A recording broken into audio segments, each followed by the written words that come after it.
दोस्तों, आपने कई सारे बुद्धिमान गुरुओं और महान लोगों से यह सुना होगा कि शब्दों में बड़ी ताकत है। वह कहते हैं, शब्दों में इतनी ताकत है कि वह हमारे जीवन का रूप बदल देने में सक्षम है। पर जब हम और आप यह सुनते हैं तो हमारे मन में एक सवाल उठता है कि क्या यह सच है? क्या सिर्फ बातों से हम अपने और दूसरों की जीवन में परिवर्तन ला सकते हैं? जबकि हकीकत में तो कहा जाता है कि सिर्फ बातों से कुछ भी नहीं होता, भगवान भी उसी की मदद करते हैं जो लोग कुछ कर दिखाने में यकीन रखते हैं। तो सिर्फ शब्दों से बदलाव कैसे आएगा? तो अब इस हालत में हम किसकी सुने? हम क्या करें? क्या हम बातों और शब्दों पर ध्यान देना छोड़ दें और सिर्फ कर्मों पर ध्यान दें? या कहीं ना कहीं बातें और शब्दों का भी कुछ महत्व है? अगर आप भी अपने जीवन में कभी ना कभी इस द्विविधा में फंसे हैं तो आज की यह वीडियो आपके लिए बनी है।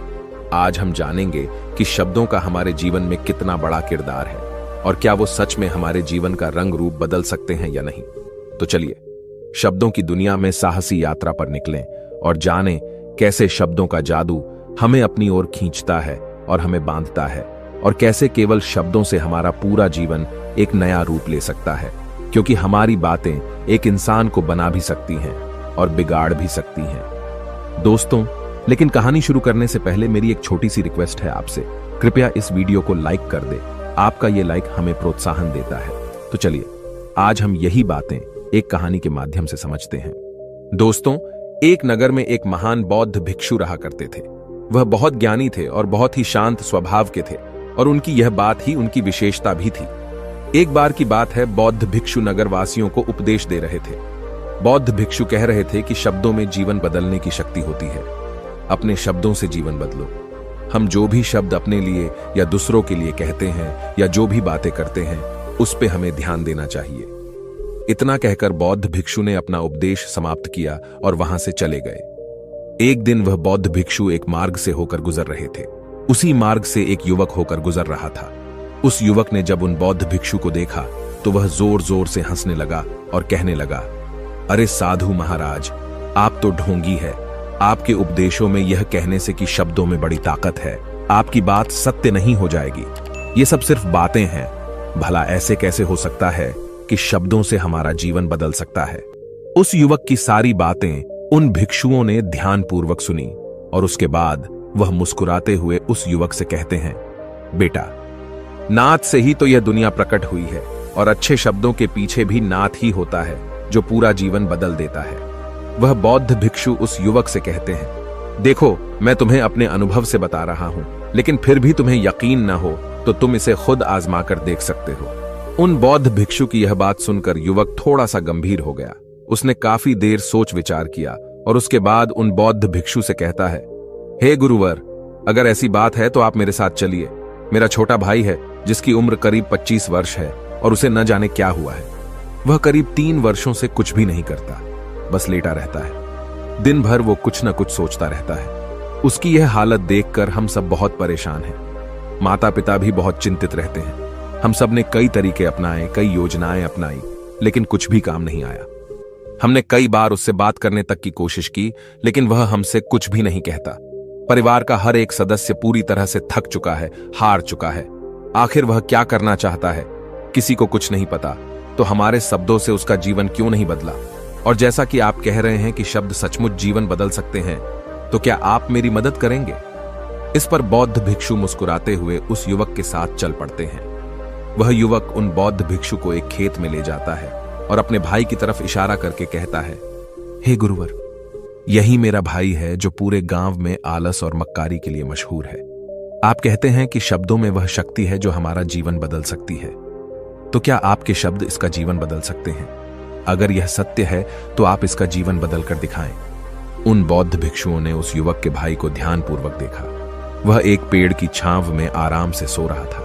जब बौद्ध भिक्षु उस युवक के भाई के पास पहुंचे और आराम से उसके सर पर हाथ फिराते हुए कहते हैं, उठो बेटा, बहुत देर हो चुकी है। यह सोने का समय नहीं, यह तो जागने का समय है।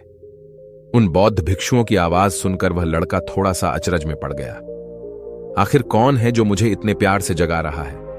वरना सभी गांव वाले तो मुझे आलसी और मक्कार ही कहते हैं। आखिर कौन है जो मुझे इतना अपनापन दिखा रहा है? उसने आंखें खोली और आंखें मलते हुए उसने पूछा, हे गुरुवर, आप कौन हैं और यहां क्यों आए हैं? इस पर बौद्ध भिक्षु उस युवक से कहते हैं, बेटा, यह प्रश्न तो मैं तुमसे करना चाहता हूं। तुम कौन हो? यही तो तुम्हें जानने की आवश्यकता है।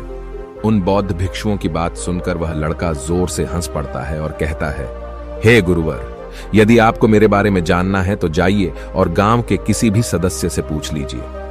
आपको पता चल जाएगा कि मैं कौन हूं।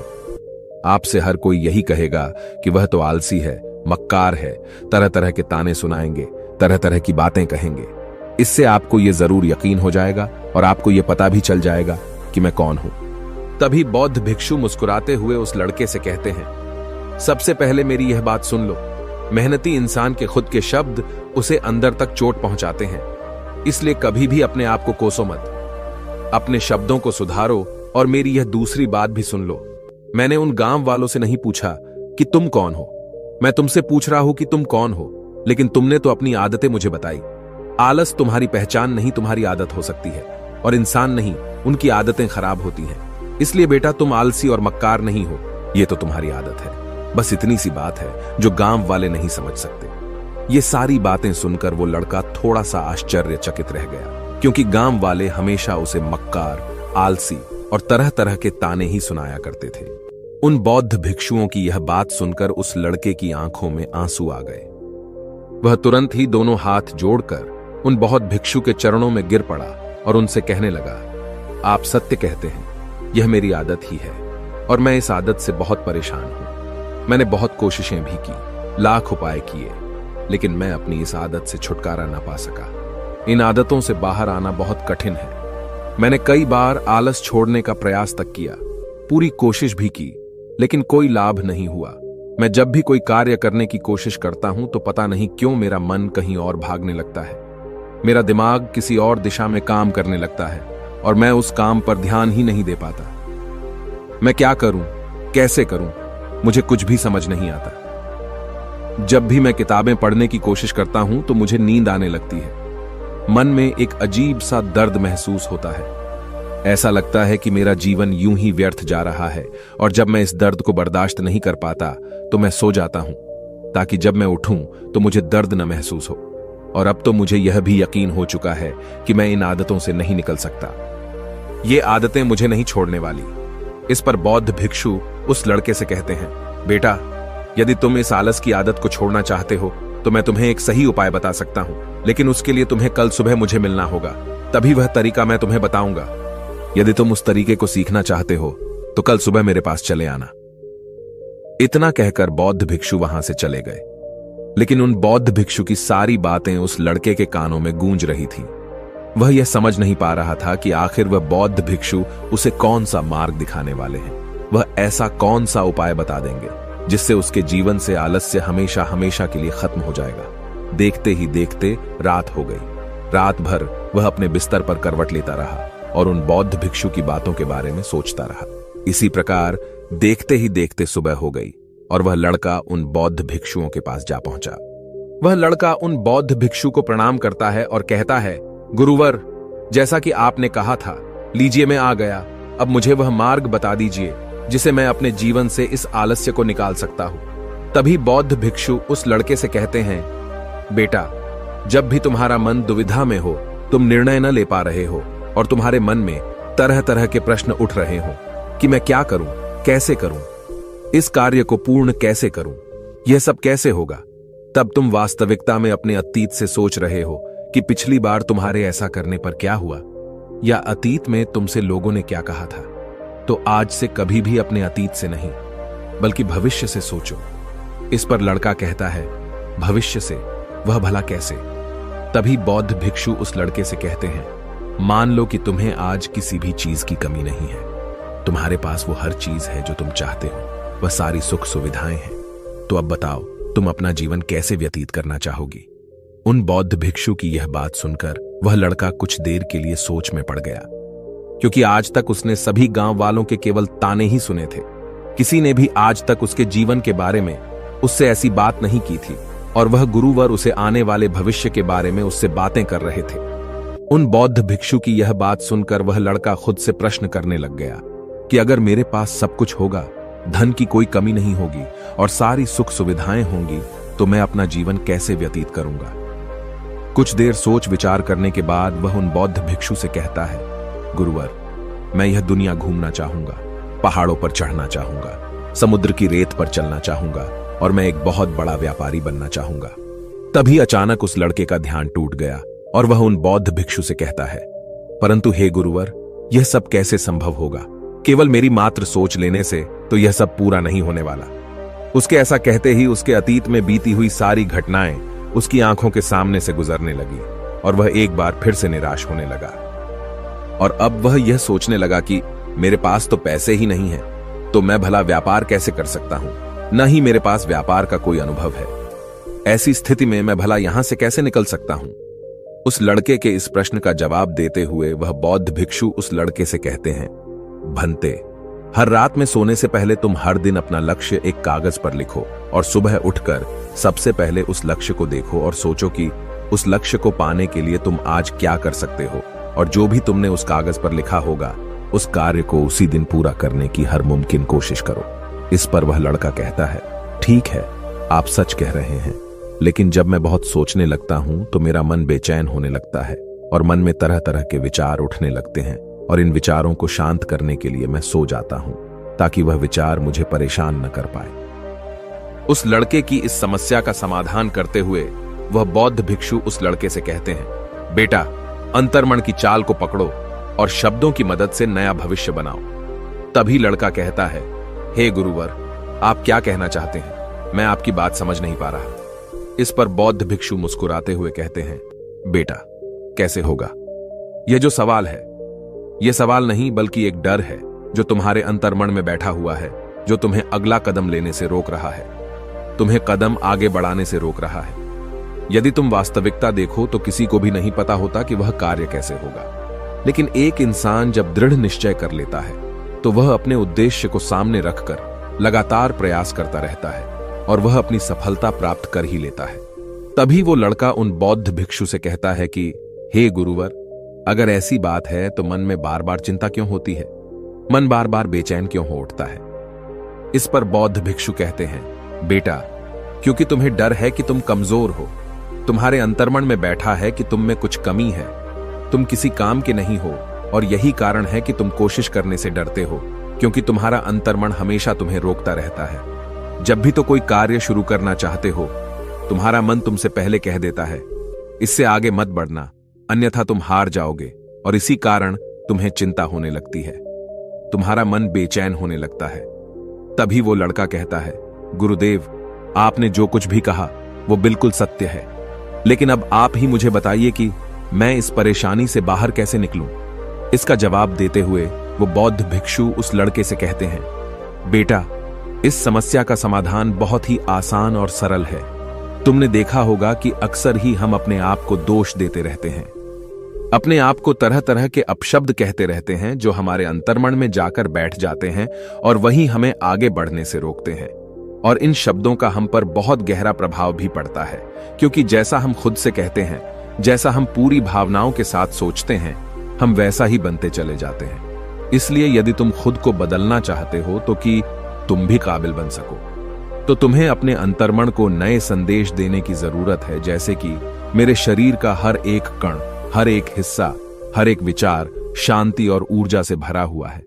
मैं दृढ़ संकल्प और आत्मविश्वास के साथ हर दिन के लक्ष्यों को पूरा करता हूं। मैं अपने कमजोरी को अभ्यास में बदलता हूं, चिंता को ध्यान में बदलता हूं। मैं उत्साह और ऊर्जा से भरा हुआ हूं, लगातार अपने लक्ष्यों पर काम करता हूं। ऐसे शब्द जब तुम खुद से कहोगे तो तुम शक्तिशाली महसूस करने लगोगे और तुम्हारी सारी चिंताएं खत्म होने लगेंगी, क्योंकि यही शब्दों की ताकत है। वह तुम वही बना देंगे जो तुम खुद से कहोगे। तुम जितनी भावना के साथ यह वाक्य बोलते हो, उसे महसूस करते हो, उतनी ही भावनाओं से यह शब्द तुम पर असर करना शुरू कर देंगे। धीरे धीरे यह शब्द तुम्हारे मन और व्यक्तित्व की सोच का हिस्सा बन जाएंगे। लेकिन मेरी एक बात याद रखना कि तुम्हारा अंतर्मन इतनी आसानी से हार नहीं मानने वाला। जब तुम आगे बढ़ोगे तो मौका मिलते ही वह तुम्हें पीछे खींचेगा। तुम्हारे अतीत के बीते हुए सारे कड़वे अनुभव तुम्हें याद दिलाएगा, ताकि तुम डर जाओ और एक बार फिर से अपने लक्ष्य का पीछा करना छोड़ दो। लेकिन तुम्हें इसकी चिंता नहीं करनी है। उन सकारात्मक शब्दों के कारण तुम्हारा मन सकारात्मक विचारों को स्वीकार करने लगेगा।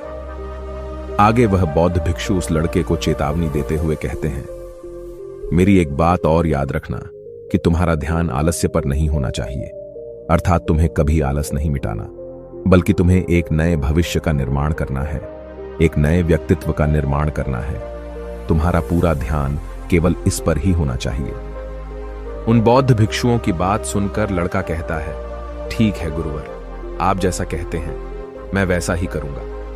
तभी वह बौद्ध भिक्षु उस उम्मीद है कि आपने आज की इस वीडियो से जरूर कुछ अभी तो मैं इस गांव से जा रहा हूं, तो आज की इस वीडियो को जमकर लाइक करें, मैं वापस और अपने दोस्तों के साथ शेयर करना कहकर बौद्ध भिक्षु और हमें ऐसे ही सपोर्ट करने के लिए लड़का अपने घर लौट गया। लेकिन अब उस लड़के के मन में तरह तरह के विचार चल रहे थे। वह लड़का यह सोच रहा था कि अगर मैं अपनी मनपसंद जिंदगी जीने लगूंगा, अगर मैं दुनिया घूमने लगा, नए लोगों से मिलने लगा और अपनी पसंद का काम करने लगा, तो मेरी जिंदगी कैसी होगी। उस बात को ध्यान करके उसने एक कागज पर अपना लक्ष्य लिखा और लिखकर सो गया।